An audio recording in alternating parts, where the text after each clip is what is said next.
Beep, beep, beep, beep, beep, beep, beep, beep, beep, beep. Jester News. Hello. Buy me a coffee, will you? Go on and subscribe to this. Subscribe. Click the subscribe button notification so you know when I'm going to do some more wibbling, which I will continue to do if I can make enough money to continue doing it. Come on, folks, help me out.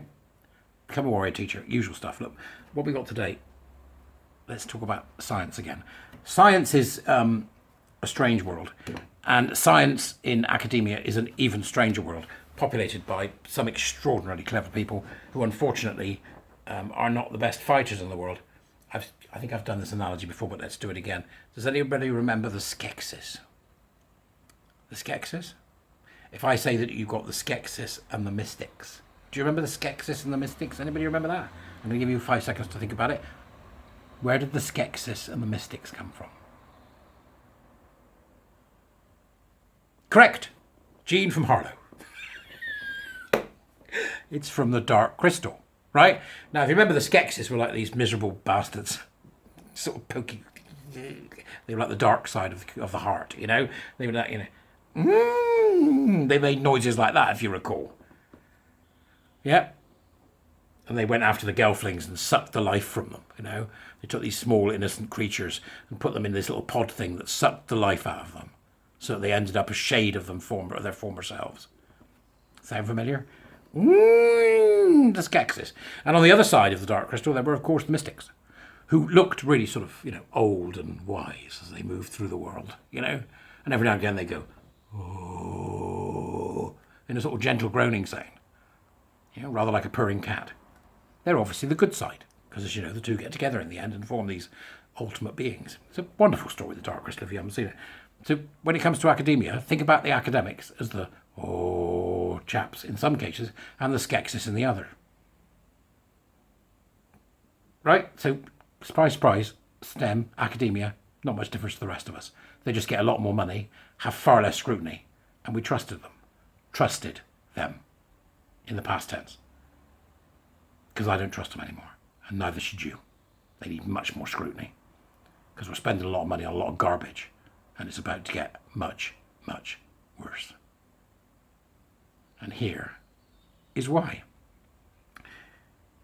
There's something coming up called REF 2028, which is a shake-up in assessment for the next Research Excellence Framework 2028. What the Future Research Assessment Programme, in essence, is like saying, right, we've got money, and lots of it. By God, there's lots of it swirling around in academia. So much they don't even have to think about what they're spending most of the time. They can just spend it. The public trust them that much. Not for long. Part is over, academia. Wake up and smell the coffee. We're coming for your money. Except they're embedding themselves, and they're going to do it in an interesting way, and that's why this is important. The research action framework. So what they're saying is, here we go. Here's the money, right, which has been given to us by government. Let's say 3 billion, right? We're now going to decide who gets the money based on what the research excellence it will be. What will we get from you? What will the research bring to society? And how will it move us all forward through the world as we use what we use to make things better? Except it's not quite what it appears. Because what they've actually announced is that they are going to start looking at organisations rather than at individuals. Now you might say, and what's the fucking point, Barry? And I shall say to you, there is a greater point than you know if that's what you think. Imagine this. And the article begins. In the doobers as usual, folks, all right? Following 2 years of exploration into what the UK's next National Research Assessment exercise should look like, the Future Research Assessment Programme, which is the acronym's FRAP, I think it should be FAP, which means to wank. Today, on behalf of the 4 UK funding bodies, Research England, the Scottish Funding Council, the Higher Education Funding Council for Wales, and the Department for the Economy Northern Ireland, Research England has outlined the early decision that has been taken on the shape of the next exercise. It says the new approach to research assessment will move the focus from the performance of individuals to how institutions and disciplines contribute to creating a healthy research environment. And there you have it. A healthy research environment. So I go, I'm a genius, give me the money. Right? Why are you a genius? I can design this machine that will do X. I've got the cure for cancer. I've got X, Y, Z. Let's have a look at your institution.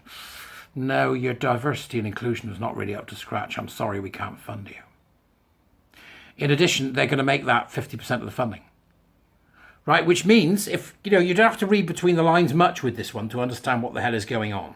Right? What the hell is going on there is that they are essentially allowing the bureaucrats to decide whether or not things are funded based on whether or not the institution is obeying the edicts of the EDI department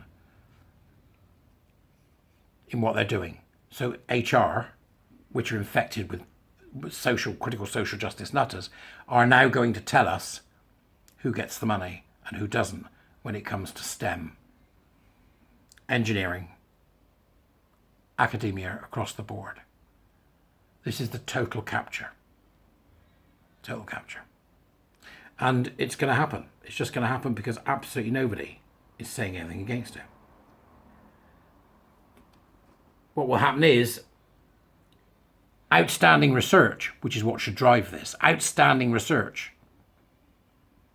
Right? So, oh my God, that's good. Let's keep going. The outstanding research, the stuff that takes your breath away, which should be the only consideration that can swing it, is being slashed to just 50%.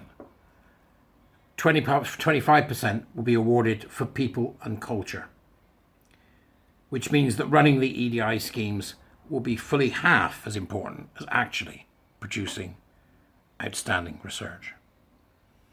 This will be to the impediment of science. It will be to the impediment of innovation. It's going to devastate the sector. We are generally, we're outstanding at this stuff. It's extraordinary to me. Let's get it straight. EDI is a cancer, right? It's got to go. Get rid of it. Refuse to take part. Okay, that's the only way to do it. Let them keep their money. Let research grind to a halt, because that's the only way it's going to happen.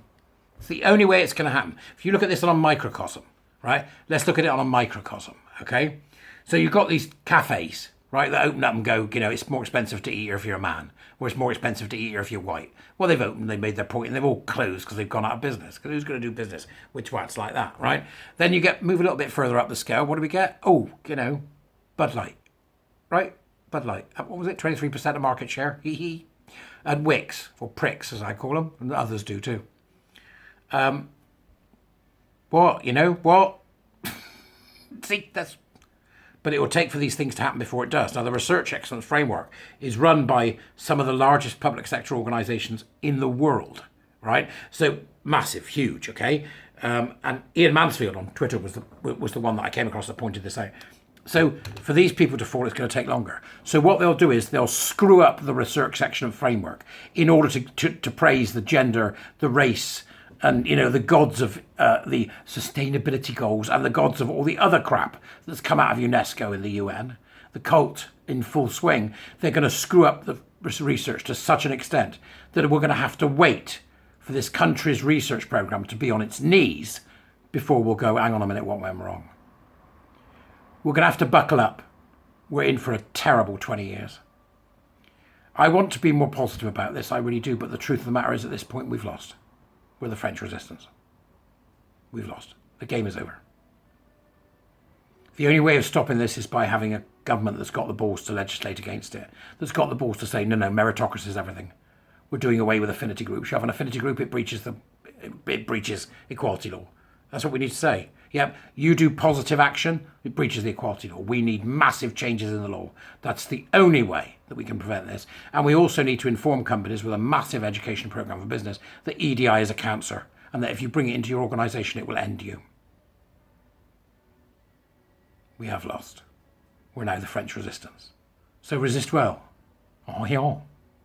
That's what I say. Let's get on with it. Let's do some resisting. Yep. Let's gum up their works. Let's become saboteurs of their works. Let's expose every crack, every filthy crack in their edifice of disgusting totalitarian thinking. That's what we got to do. Right? So don't despair, but, do a little bit of despairing. Because in 2028, by 2028, the research excellence framework will be in tatters. And at that point, we'll have a country running on incompetence. See you later, folks. Do try and have a cheerful one. Bye.